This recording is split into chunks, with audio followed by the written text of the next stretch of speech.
I'd like to bring up Nick Refn. Where are you, Mr. Refn? You're here. The creator and director.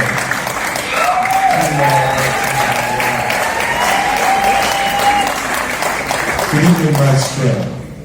Thank you, Keanu. So, did you want to bring up any of the cast now, or do you want to do some any questions or anything, or how you? We can do questions or something after the cast. I mean, what do you want to do for it?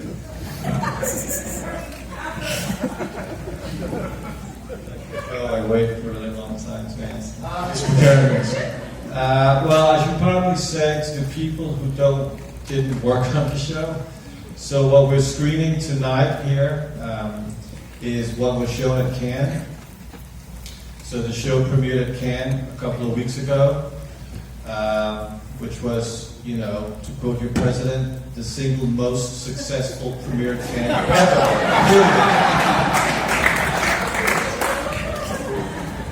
And tonight, what we're showing also is episode 4 and 5, which a lot of people keep on asking me, why am I showing episode 4 and 5 when it's 13 hours long? And my way of saying it is that, well, it's how my kids watch TV. And they just drop in and tune in and just go with it. And I thought it was a much more effective way to introduce you to the heart of the show rather than just the first page. So just go with it, and any questions later on, we'll answer them at the after party.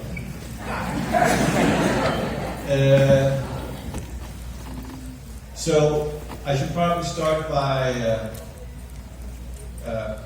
there's a lot of people in the auditorium that was part of making this amazing project. But I should probably pull out two of them especially. So Ed Brubaker, who co-created the show with me.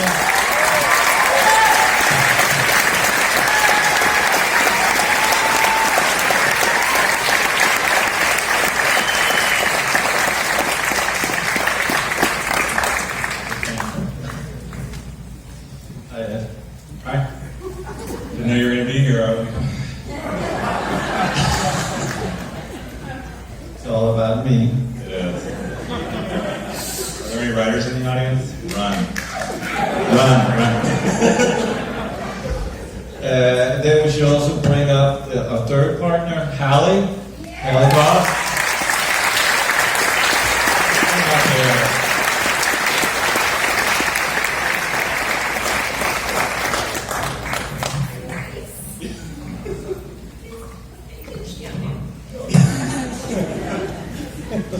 Me. Thanks, Nick. You're welcome. You're welcome. From my core. Okay, so let's just get the main. So we have, this show it's probably the greatest cast ever in a show. Period. Yes.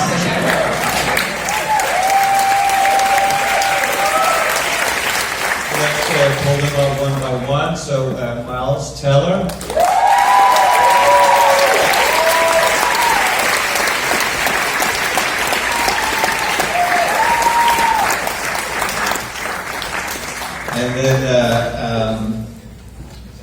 And then Nell, and then we'll have John Hawkes, Jena Malone, Cristina, and Augusto.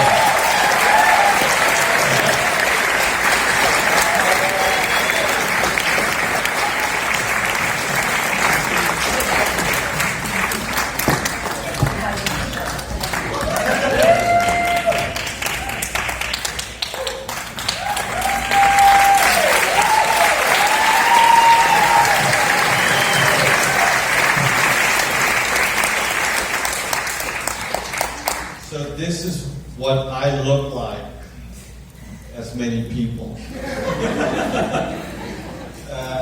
So, do you want to ask me anything, Keanu? Yeah. So you've done a few pieces of art that deal with Los Angeles. or take the environment of Los Angeles. Could you speak a little bit about Los Angeles, your work, and to dive in? Well, I love LA. It's one of my favorite cities in the world, and it's probably my favorite place to work in.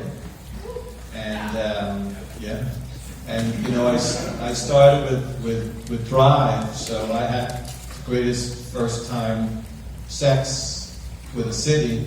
I don't know very well.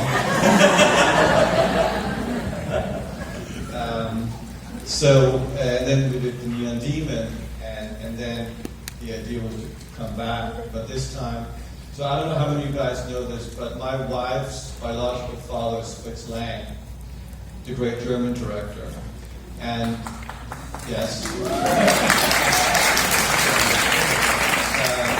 And when I wanted to do this, and I was, came to Ed Brubaker, I said, we're going to do this, but it could be really cool down the road that we're just going to make one long movie instead. So Zul to Doyan is one long movie about Los Angeles, and it's 13 hours long. So, but it's a place I will always come back and work in. It's literally everything I do. It's all about how can I shoot in LA. And so the palette, is there any kind of, neo-noir or any of the literature from Los Angeles, any of the hard-boiled aspects that kind of go into when you're working on the script? I was more about regional. I had shot in downtown for Drive a lot, and we had shot on the east side for Neon Demon, and then the valley became the kind of parking place for the idea of the show. And of course, it has all the elements of my other films in it. But it was very much about how could we focus on the valley as a kind of operatic background for this tale that essentially became the show. There's that Western aspect too. You got really into that when Miles became a sheriff's deputy. Yes. The sheriff in the West is the valley. Yeah, we changed a lot of our writing when we started focusing on the valley to make it more like as Ed said, like a Western with sheriffs and spitting and a lot of spitting and So, Miles, and stuff. Nick started wearing a cowboy hat and a blanket. Miles, did Nick kind of download any of this kind of aspect of the kind of bird's eye view of the project with you going into it, or with anybody from the cast? Was there any kind of, what was the creative conversation like for the world you were entering? No, not really. Nick.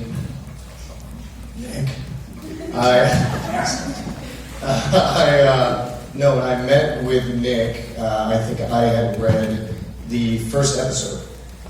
Like Nick said, we ended up with 13 hours worth of content, so the amount of information that I had downloaded was a very little amount. I'm just a huge fan of Nick's, but when I met with Nick, he would ask me a question. He sat right across from me, not much space in between. He would ask me a question, I would answer, and then he would just stare at me for a very long time. And I was like, this is a challenge, and I think this is also part of the audition process, so I just stared back at him. And we really did, every once in a while, Nick would get up to get a Topo Chico water, and then more staring. So I'm just, I'm a huge fan of Nick's and extremely proud of what we were all able to accomplish today. So with the cast was... You ruined a surprise. Oh my God. What happened? This is a surprise. This is a surprise cast. Oh, okay. Well, no, I know that people want to watch the film, but just with the rest of the cast, was there a piece? Was there a big script? Or did you have the same kind of staring contest these Miles had? You talking about the audition? Well, the audition or the work in terms of like going through the Well, I process. just remember meeting Nick a couple times at his house for long periods of time when we talked about what an American is, and we stared at each other a fair amount. It's true. I think that Nick enjoys silence. I do too. I'd rather not speak. It was an ideal situation. Rather not be speaking now.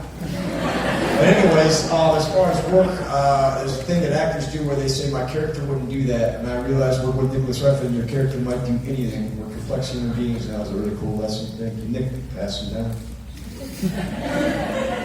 Can you repeat the question? I was just wondering, I mean, just as we're going into this process, was there any kind of, did Nick share anything about the world that you were entering in terms of tours of that? So I Keep it short down. I read the first episode, and then I went in and read for Nick, and yeah, it was all very aloof. I wasn't quite sure what we were entering into. It was always changing. But I remember very early on when I arrived in LA, I thought I had a meeting with you, and we were going to talk about it, and then I ended up at your house, and we had pizza, we had a conversation, and then watched Harry Potter, which was interesting. So you never know what you're going to get, but yeah, it was amazing. Working with Nick, Sure. or the worlds that he's opened. Nick is a distinct visual artist. I've never worked with a director like him. There is never, every question I ever had about a character, a scene, a place, a choice, no matter what my sort of, pretty much whatever I said, it was yes and. Which was an incredible experiment of learning to rein my own self in. Anything I wanted to throw, he caught, and he always just allowed so much freedom that I feel like it's the first time I've ever been allowed to be a sort of whirling dervish. But what's interesting is that Nick hires sort of like bullet trains. He really loves actors that know what they're doing and can sort of meticularize their process, but he asks you to be a slow motion bullet train.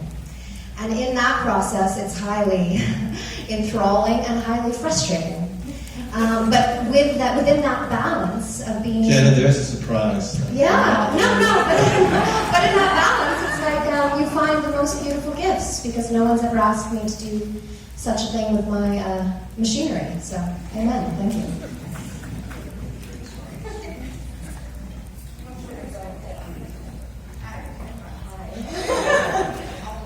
Well, working with Nick, it was about trusting him in every single thing. Because he would be, one day he would want something, and then he would go to sleep, think about everything we did, and then you will have something in mind that you were going to do the next day. And he will come to you and be like, okay, so what we said last night, it's not going to happen.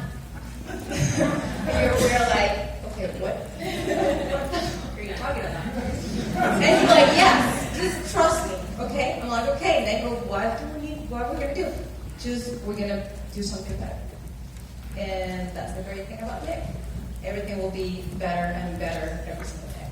Are you taking notes, then?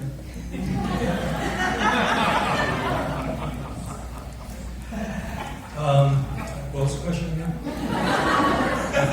I'm kidding. Honestly, I think building a universe with Nick is exactly that. It's just building a universe. You're doing it together in the moment, and if you're patient, like anything, really, you only see it when you see it. And so we would kind of try different things. Sometimes we do something, as he said, and, we'd wake up the next morning and it wouldn't be the thing. But really, it was just about creating always in the moment. Nick would know how he was going to shoot the scene. Everyone would be a part of figuring that out. So it was kind of frustratingly collaborative. That's cool. I have to scoot in.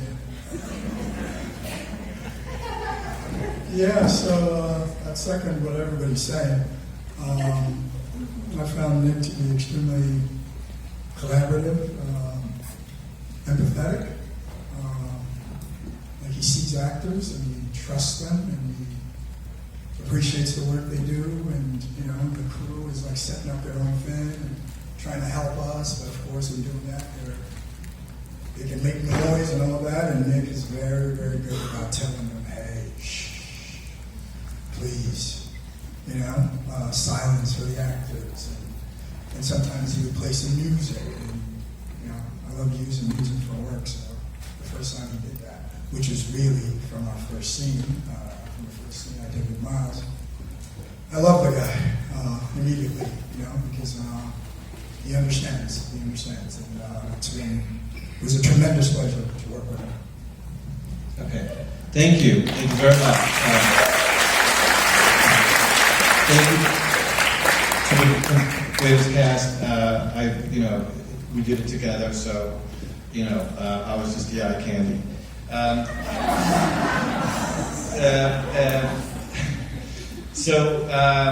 This beast drops, as they say, on Friday at Amazon Prime. So this is, go to town on it. This is an intro into the world. It's never been done before. So there's someone in the cast I want to give a special highlight to because he's been around for a long time.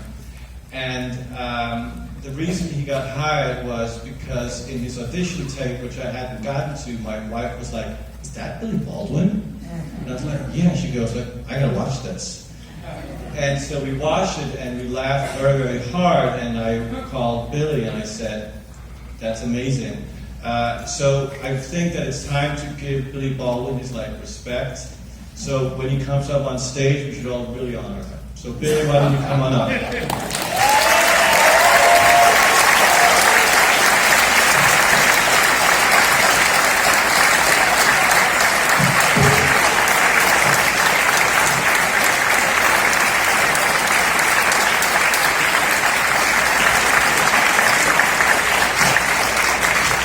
I'll make it super quick, but I've never been more nervous. We've both been making films since the 1980s, and I don't think I've ever been this nervous before, premiere before. But I've worked with a lot of madmen, and I've worked with a lot of geniuses, and you score 10s in both categories. No, seriously, I worked on a film once back in the late 80s with a real genius named Mike Figgis, and we're moving on. And you really turned back the clock for me with this process because it really made me feel like we were experimenting and we were discovering and we were really playing as actors, and we got a chance. It was always kind of a moving target with you too, so that always kept us off balance and kept us on our heels. But if you say we want to battle tomorrow, I'll be there with you. So thank you for the chance. Can you just do me a favor? Can you say "Be the Tiger" just in front of the audience? Be the tiger.